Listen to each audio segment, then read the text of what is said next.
Hi friends, today we are going to see effective customer communication. Let us see how to improve customer service communication. So let us understand who are customers.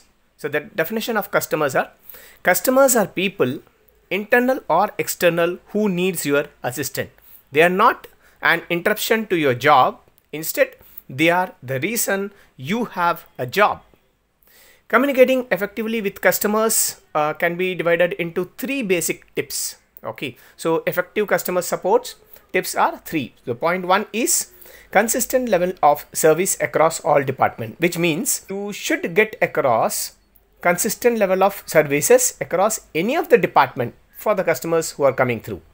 Second one tip is customer experience across all communication channel. For example, whether it's an email communication or direct communication or telephonic communications, all the areas the customer experience should be having the best. It's not like through email immediately people are sending back, whereas when directly somebody is meeting, they are not up to standards.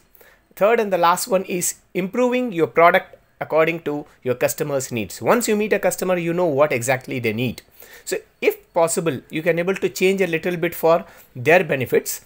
You can very easily able to do that. So the last but the best one is improving product according to your customers' needs. Now, communicating effectively with customers is one more thing, like definition. What describes a good service and a bad service? See, so many people will be saying this particular service is good. Somebody will be saying this particular service is bad. So let us understand the differentiate between good and bad service. Good customer service is taking that extra step to help without being asked.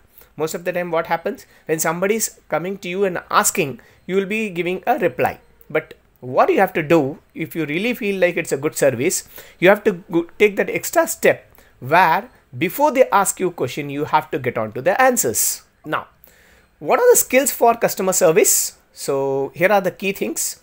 Know about your organization, learn the technical parts of the job, communicate well, be consistent, be organized, and know your place in team and be a team player.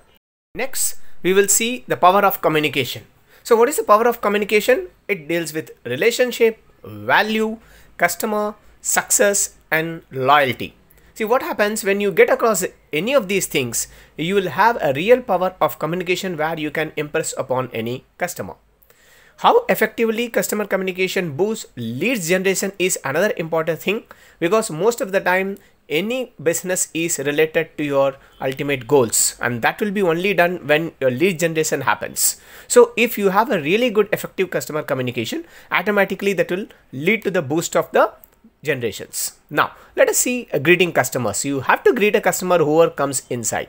Okay, the purpose is to create and maintain a welcoming environment. So how can we achieve this?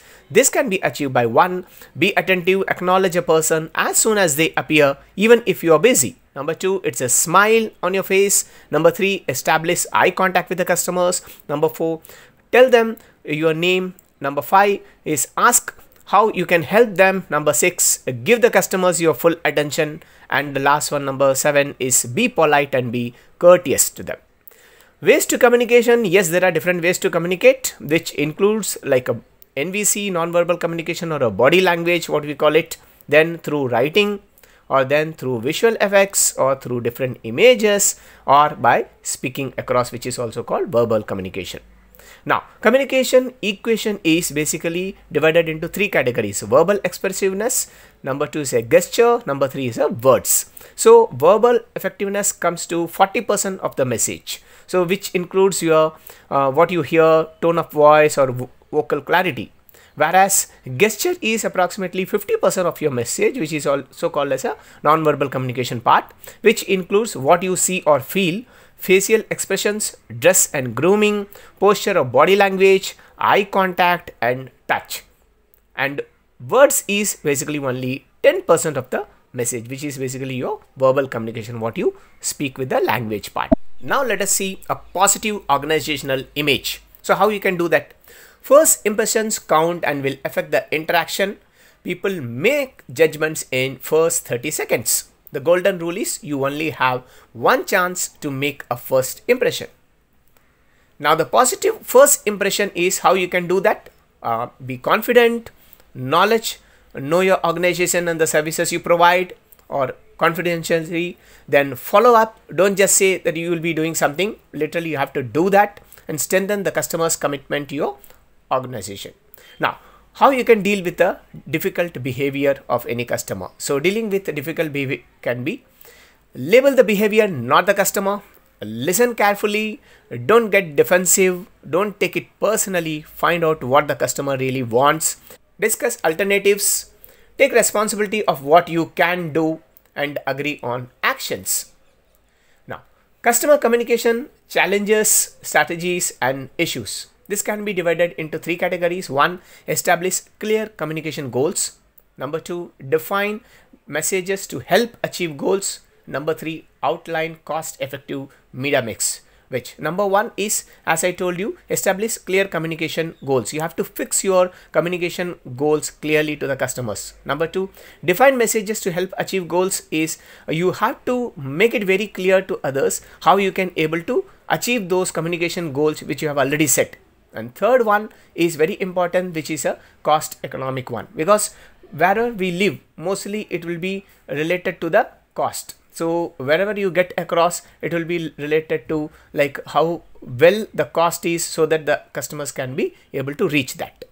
Now, example of communication goals can be like to get and give information, or to persuade the customers, or to ensure the understanding of the customer, or to get action, or to change the behavior of the customers. To know more about soft skills, like my videos and subscribe my channel, Groom Your Soft Skills. Thank you.